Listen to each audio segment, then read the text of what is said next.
Fala pessoal, bem-vindos a mais esta análise. Hoje a gente vai explorar uma ideia que, sinceramente, tem o potencial de virar de cabeça para baixo tudo que a gente acha que sabe sobre o universo. Pensa no seguinte: e se um dos aspectos mais fundamentais e familiares da nossa realidade, aquela força que mantém os nossos pés grudados no chão todos os dias, fosse, na verdade, uma gigantesca ilusão? Pois é, parece loucura, mas é uma premissa fascinante que vem ganhando força na academia. A gravidade pode não ser uma força fundamental, mas sim uma consequência inevitável das leis da desordem natural. Vamos entender direitinho como isso funciona. Bom, para começar a entrar nesse assunto, a gente precisa olhar para o modelo padrão da física de partículas. Ele explica praticamente tudo. Sério, ele nos mostra exatamente como as partículas subatômicas interagem para construir a realidade. É, de longe, a teoria mais próxima da perfeição que a ciência já montou. Mas tem um pequeno grande detalhe. Uma falha monumental, na verdade. A gravidade. Por quase um século, a física tentou e falhou repetidamente em unir esse mundo quântico incrivelmente preciso com a força da gravidade. É literalmente o grande elefante na sala da física moderna. E isso nos leva à primeira parte: o problema da gravidade. Para entender o tamanho da encrenca, é só observar os extremos. De um lado, a gente tem a física quântica e o modelo padrão, que descrevem maravilhosamente bem as forças no nível subatômico. Do outro, temos a relatividade geral do Einstein, que é simplesmente a nossa melhor e mais testada teoria para a gravidade no macrocosmos, no universo em grande escala. O detalhe frustrante é que ambas são impecáveis nos seus próprios reinos, mas elas se recusam a conversar. A tentativa de encontrar uma partícula mediadora para a gravidade, o famoso graviton, nunca deu em nada. E aí bate aquela dúvida central: e se a incompatibilidade for porque a gente está tentando unir as coisas do jeito errado desde o começo? É exatamente aqui que entra a nossa segunda parte, uma nova abordagem focada na termodinâmica. A termodinâmica basicamente governa tudo ao nosso redor, desde o gelo derretendo num copo d'água até o motor de um carro em funcionamento. O legal é que ela não está nem aí para os detalhes de cada átomo individual. Ela foca nos comportamentos médios, no todo. O primeiro grande princípio aqui é a minimização de energia. Imagina uma bola parada lá no alto de um morro. Ela tem uma energia potencial altíssima e é super instável. Qualquer empurrãozinho e ela desce rolando buscando o lugar de menor energia possível lá embaixo. Os sistemas naturais são meio preguiçosos, eles querem gastar o mínimo de energia para atingir a estabilidade. Só que a energia sozinha não conta a história toda.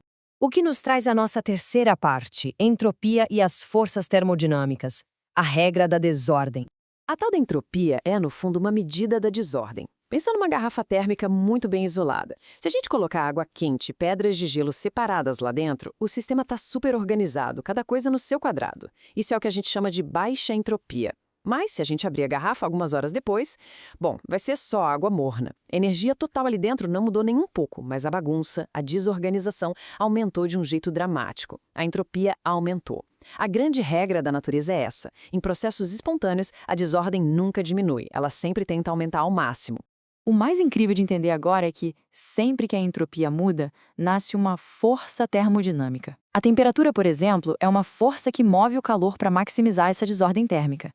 A pressão empurra o ar de áreas de alta pressão para de baixa pressão, criando os ventos, misturando a atmosfera e bagunçando ainda mais o céu. Até nas nossas células, o potencial químico move substâncias buscando essa mesma coisa. Tudo no universo trabalha a favor do aumento incontrolável da entropia.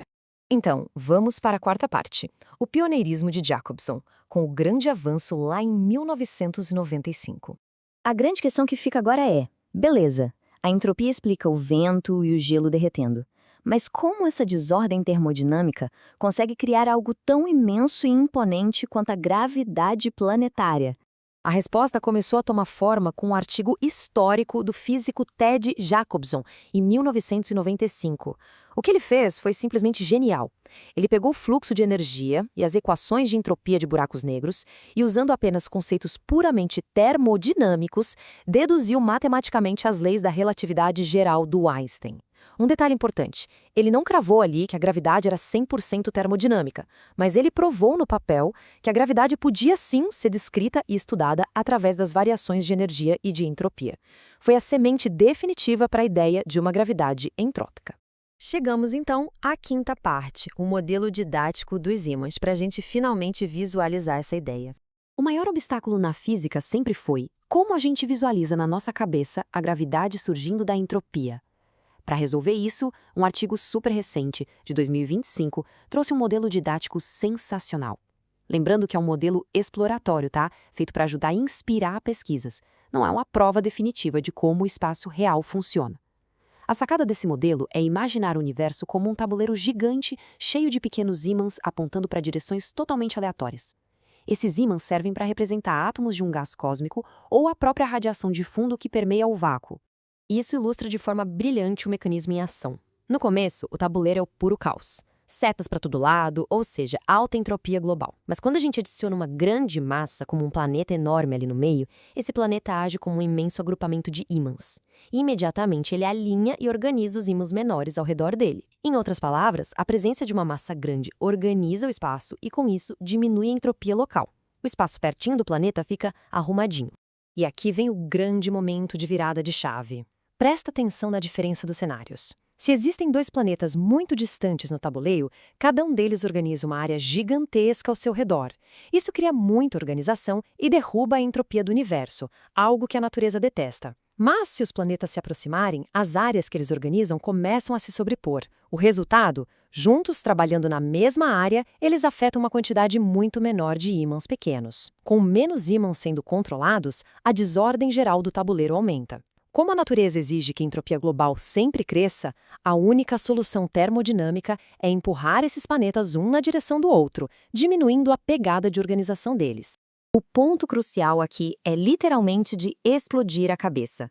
A necessidade cósmica de aumentar a bagunça geral cria uma pressão enorme, uma pressão termodinâmica que empurra os corpos massivos para perto uns dos outros.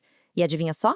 Os pesquisadores demonstraram que esse empurrão gerado pela desordem é matematicamente idêntico àquela força de atração clássica que a gente aprende lá no colégio, a lei da gravitação universal de Isaac Newton.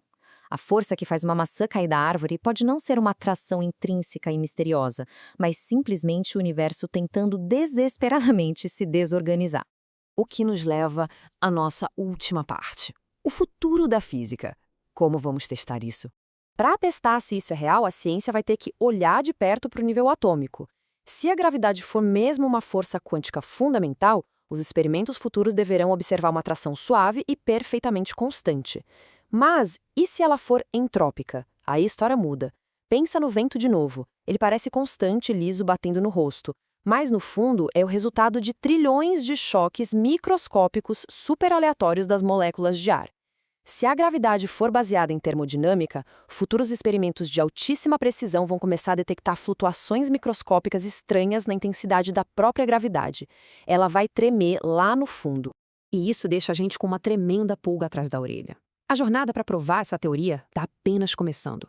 A comunidade científica ainda vai precisar de modelos matemáticos ainda mais robustos e de testes práticos absurdamente precisos em laboratório.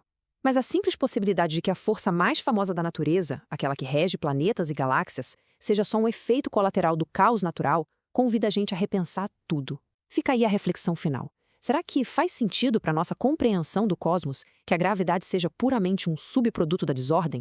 Vamos ter que ficar de olho nas respostas que a física vai nos trazer nos próximos anos. Muito obrigado por acompanhar mais essa análise e até a próxima.